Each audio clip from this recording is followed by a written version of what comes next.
তাকে মুক্ত করে দিই। বলছেন মুক্ত করে দেবেন? তাহলে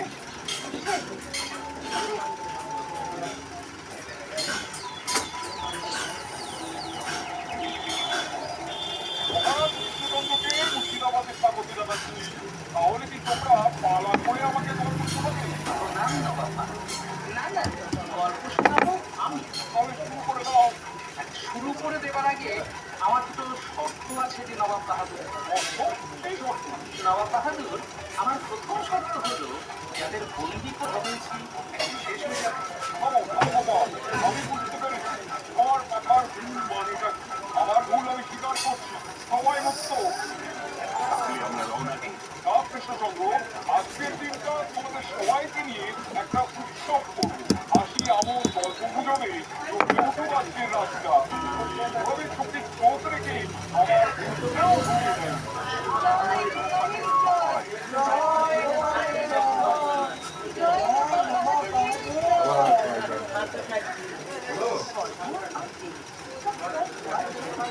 হ্যাঁ বলেন, কথা বলেছেন, কথা বুঝতে আছি। আমার কথা বুঝতে আছে, মোবাইলের সমস্যা না মতো। হ্যালো হ্যালো, আমার মতো কাজ করলে তখন বুঝতে ওই রান্নাবাটি ছাড়া আর কোনো কাজ হলো নাকি? একবার এই ঠ্যাঁটা খুঁটিটা হাতে ধরলে বুঝবে কত খাবে কত চাল। চাল তো তুমি এবার আমার দেখতে কিনবি, এমন চাল চালবো যে দাম দিতেই হিমশিম খাবো।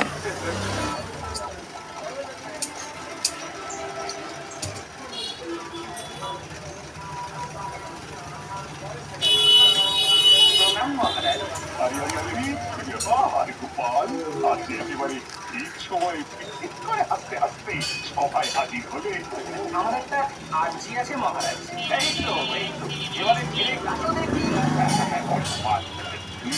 অত কিন্তু কিছু করছো।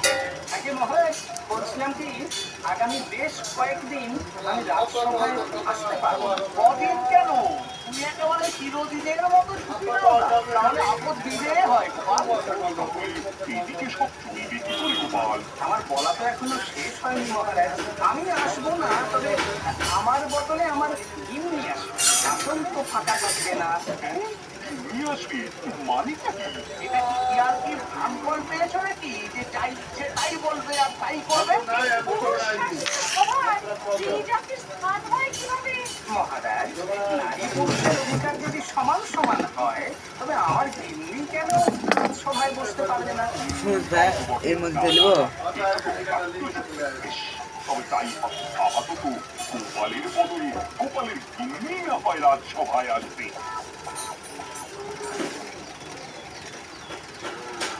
পাগলা হয়ে গেছে রে।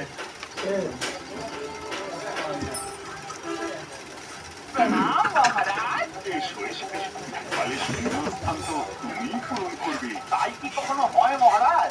গোপালের মতো ভার আর কজন হয়, যার কথা শুনে নয়, যাকে শুধু দেখেই আস্তে আস্তে পেটে খিল ধরে যায়। এটা কিন্তু মন্ত্রীমশাই একেবারে ঠিক কথা বলেছেন। দিনে দিনে গোপালের চেহারা খেলা যা হচ্ছে তাতে আর হেঁটে নয়, গোপাল একেবারে গড়িয়ে গড়িয়ে যাবে।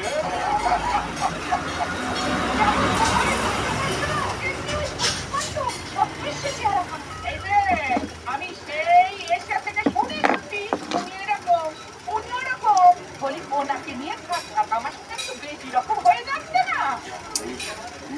মন্ত্রীমশাই যেমন বলছে এরাও তো এমন বলা মেলাচ্ছেন, মনে হয় ভীষণ মজা পাচ্ছে।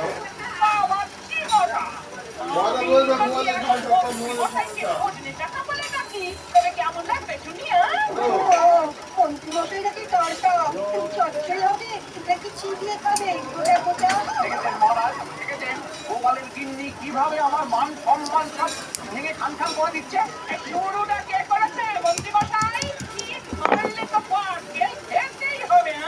না না না না না না, গোপালের অনুপস্থিতিতে গোপালের নামে তেরা বেটা তেমন কিছু বললে গোপালের গিন্নি তো এক করে ধরবেই ধরবে। তাই তো দেখছি, গোপাল তো না হয় একরকম, গোপালের গিন্নিও কিছু কম যায় না।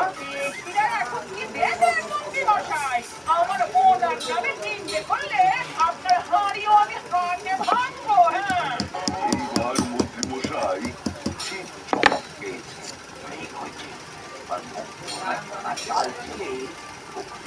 এই যত্ন করতে হবে।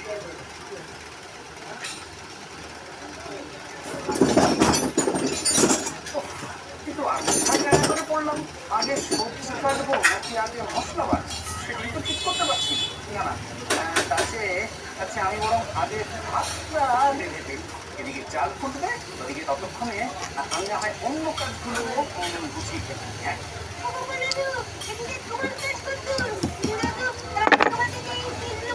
আর ফিরে এসে যদি দেখে তুমি এইভাবে সব ছড়িয়ে বসে আছো তবে কিন্তু বেজায় চটকে যাবে। এসব কি আমার কোনো এরপরে আবার বাসন মাজা ছাড় দেওয়া করে দেখি সামলাবো। কথা বলতে না পারলে না আমার বাবু পেট ফুলে আয় খায় খায় খায়।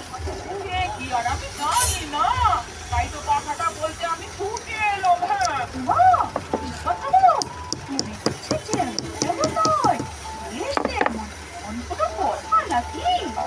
বটেই, না হলে কি আর তোমাকে শোনাতে শুনবো আমি এমন হক পাকুড়ি? আহা, কথা ছাড়া কি সেটা তো বলবে নাকি? কথাটা হলো যে মহারাজ উনি একটা পরিকল্পনা করেছেন, আর না জমা দিতে হবে তাও আবার কালকের মধ্যে। আপনার অর্থ জোগাড় করতে না পারলে জমি পরিকে রেখে দেবেন। হ্যাঁ ও মা, বলো কি গো? সে তো মারাত্মক কথা। আমি আর বলছি কি, তবে কথাটা